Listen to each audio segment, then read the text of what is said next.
প্রিয় শিক্ষার্থী, learn geography with Gopal YouTube চ্যানেলে সবাইকে স্বাগত জানাই। একাদশ শ্রেণীর আজকের ভূগোলের যে বিষয়টি আমি আলোচনা করব সেটা মক টেস্টের প্রথম সিরিজ অনলাইনার হিসেবে তোমাদের 35টা প্রশ্ন বাছাই করা প্রশ্ন আমি দেব। একইভাবে 5টা মক টেস্ট থেকে যে প্রশ্নগুলো দেওয়া থাকবে সেই প্রশ্নগুলো যদি তোমরা সলভ করে নিতে পারো তাহলে নিশ্চিতভাবে তোমাদের এখান থেকে কিন্তু 80 থেকে 90% প্রশ্ন কমন পেয়ে যাবে পরীক্ষাতে। তো আসো প্রথম প্রশ্নটা দেখো, জিওগ্রাফিয়া গ্রন্থটি কার লেখা? জিওগ্রাফিয়া গ্রন্থটি লেখা এরাটোস্থেনিসের। দ্বিতীয় রয়েছে প্রণালীবদ্ধ ভূগোলের জনক কাকে বলা হয়? প্রণালীবদ্ধ ভূগোলের জনক হলেন আলেকজান্ডার ভন হামবোল্ট। তৃতীয় হচ্ছে ভূগোলের মানচিত্র অঙ্কন পদ্ধতি কী নামে পরিচিত? ভূগোলের মানচিত্র অঙ্কন পদ্ধতি কার্টোগ্রাফি বলা হয়ে থাকে।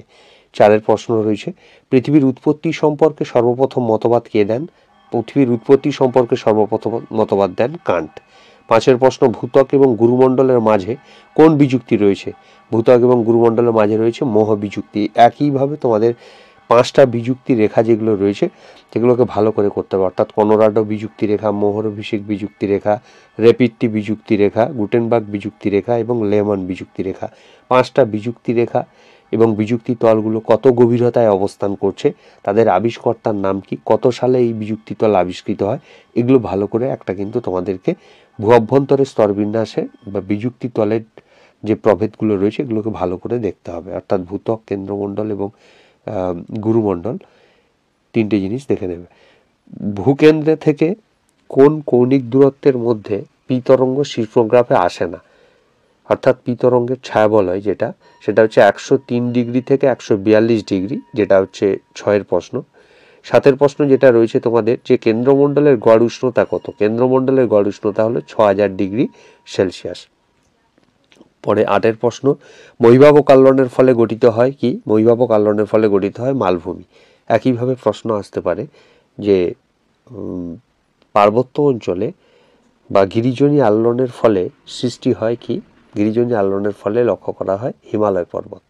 এটা তোমরা রাখবে। ভঙ্গিল পর্বত যেটা, অর্থাৎ আজকের হিমালয়, সেটা একটা ভঙ্গিল পর্বতের উদাহরণ। পরের প্রশ্ন 9, পাইরোক্লাস্টের মধ্যে সৃষ্ট অসংখ্য ক্ষুদ্রাকৃতির গর্তকে কি বলা হয়? এটা অগ্ন্যুৎপাত থেকে প্রশ্নটা দেওয়া হয়েছে।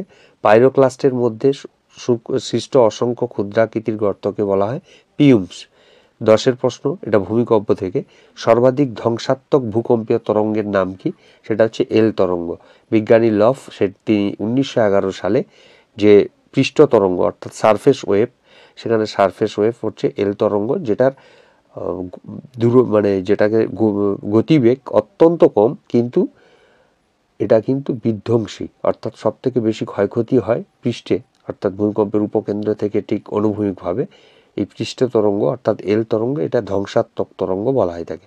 পরের প্রশ্ন, আবহবিকার, পুঞ্চিত ক্ষয় এবং ক্ষয়ীভবনকে একত্রে কি বলা হয়? নগ্নীভবন বলে। 3টে প্রক্রিয়া আলাদা আলাদা, অর্থাৎ আবহবিকার তোমরা জানো যে আবহাওয়ার বিভিন্ন উপাদানের দ্বারা যখন শিলাচূর্ণ বিচূর্ণ হওয়ার প্রক্রিয়াটা আবহবিকার। এবার ওখান থেকে পুঞ্চিত ক্ষয় অর্থাৎ ক্ষয়ীভূত হওয়া এবং স্থানান্তর হওয়া অর্থাৎ অপসারণ, এই 3টে মিলে কিন্তু নগ্নীভবন প্রক্রিয়া। পরের প্রশ্ন 12 নম্বর, গ্রেট শব্দটি প্রথম কে ব্যবহার করেন? উত্তর হবে জি.কে. গিলবার্ট। জি.কে. গিলবার্ট গ্রেট শব্দটি ব্যবহার করেন। এখানে একটু প্যারালালি একটা কোশ্চেন রয়েছে, যেটা হচ্ছে গ্রেডেশন শব্দটি প্রথম কে ব্যবহার করেন?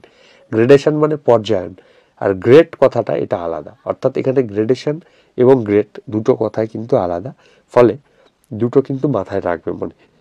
পরে আছে যেটা, বায়ুমণ্ডলের কার্বন ডাইঅক্সাইড গ্যাসের পরিমাণ কত? বায়ুমণ্ডল কার্বন ডাইঅক্সাইড গ্যাসের পরিমাণ 0.03%। এটা যদি থাকে, অর্থাৎ যদি দশমিকের পরে দুটো একক থাকে তাহলে 0.03 থাকবে, আর না হলে এখানে যদি 4টে দেওয়া থাকে অর্থাৎ 0.033%। পরের প্রশ্ন আসছি, বায়ুমণ্ডলের সর্বাধিক শীতলতম স্তর কোনটি?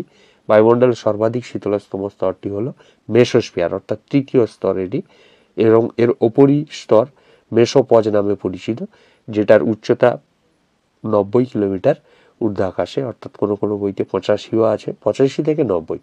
তারপরে কিন্তু বিষমমণ্ডলের স্তরগুলো রয়েছে, অর্থাৎ সমস্ফিয়ার সমমণ্ডল যে স্তর পর্যন্ত বলা হচ্ছে 90 কিলোমিটার, ঠিক সেই পর্যন্ত অবস্থিত বায়ুমণ্ডলের তৃতীয় যে স্তরটি সেটি হচ্ছে মেসোস্ফিয়ার স্তর।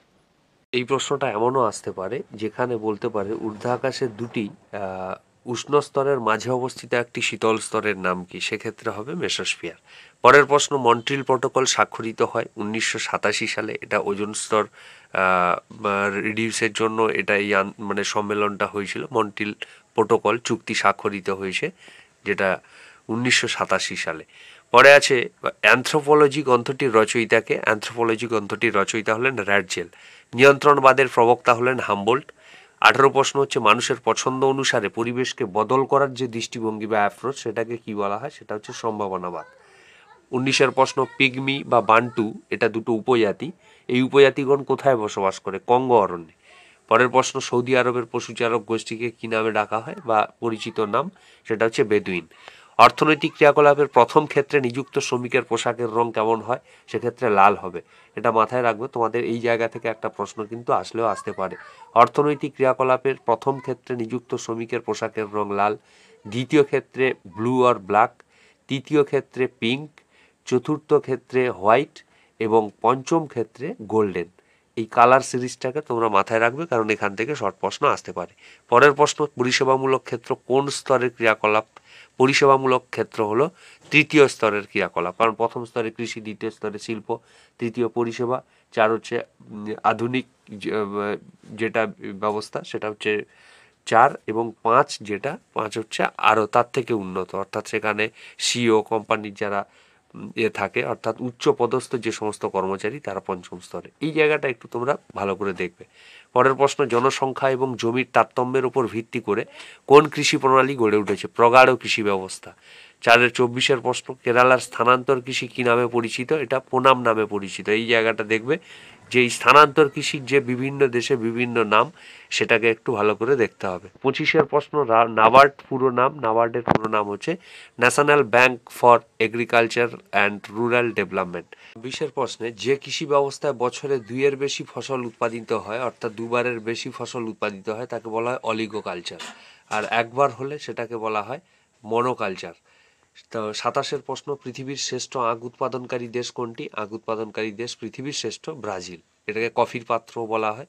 ভারতের মাঝ বরাবর বিস্তৃত অক্ষরেখার নাম কি? ভারতের মাঝ বরাবর বিস্তৃত অক্ষরেখার নাম কর্কটক্রান্তি রেখা, অর্থাৎ 23.5 ডিগ্রি উত্তর অক্ষরেখা, যেটি 8টি রাজ্যের ওপর দিয়ে পশ্চিম থেকে পূর্বে, অর্থাৎ গুজরাট থেকে অরুণাচল প্রদেশ, এই জায়গা থেকে টানা হয়েছে। আন্দামান ও নিকোবরের মাঝে অবস্থিত 10 ডিগ্রি চ্যানেল। আন্দামান এবং নিকোবরের মাঝে অবস্থান করছে 10 ডিগ্রি চ্যানেল। ভারত এবং পাকিস্তানের মাঝের সীমারেখাকে বলা হয় Radcliffe line. Radcliffe line Bharat পাকিস্তানের মাঝের সীমারেখা। এই বর্ডার লাইনগুলোকে একটু ভালো করে দেখবে, ভারতের সাথে চীনের, ভারতের সাথে আফগানিস্তানের ডুরান্ট লাইন, এগুলো একটু দেখবে। শ্রীলঙ্কার প্রধান অর্থকারী ফসল কোনটি? সেটা হলো নারকেল। শ্রীলঙ্কার প্রধান অর্থকারী ফসল হলো নারকেল। একটি ব্যবচ্ছিন্ন মালভূমির উদাহরণ হলো ছোটনাগপুর মালভূমি। দুন উপত্যকা কোন দুটি হিমালয়ের মাঝে অবস্থিত? শিবালিক এবং হিমাচল হিমালয়ের মাঝে অবস্থিত দুন উপত্যকা। এর মধ্যে দেরাদুন, তোমরা জানো দেরাদুন উপত্যকা এটা রয়েছে। ভারতের দুটি পশ্চিম বাহিনী নদী হলো নর্মদা এবং তাপ্তি। ভারতের দুটি পশ্চিম বাহিনী নদী নর্মদা, তাপ্তি। যদি এটা পূর্ব বাহিনী আসে সেক্ষেত্রে কৃষ্ণা, গোদাবরী, এগুলো হবে। ভাকরা নাঙ্গাল পরিকল্পনা কোন নদীর ওপর গঠিত হয়েছে? ভাকরা নাঙ্গাল পরিকল্পনা এটা বহুমুখী নদী পরিকল্পনা থেকে দেওয়া হয়েছে, শতদ্রু নদীর ওপর অবস্থিত। তাই এইভাবে এই 35টা প্রশ্নের তোমাদের প্রথম মক টেস্টের সিরিজে হিসেবে এখানে অনলাইনের নোটস আমি দিলাম। এরপরে তোমাদের আরও 4টি সমানভাবে নোটস দেবো, এবং এই 5টা নোটস যদি ঠিকঠাক করে তোমরা করে যেতে পারো, তাহলে নিশ্চিতভাবে এখান থেকে তোমরা কিন্তু পরীক্ষায় 35-এর 35 পেতে পারবে, বা এবং সঠিক 100% গ্যারেন্টি এই জায়গা থেকে প্রশ্ন তোমরা উত্তর পেয়ে যাবে। তার দেখা হচ্ছে পরবর্তী ভিডিওতে।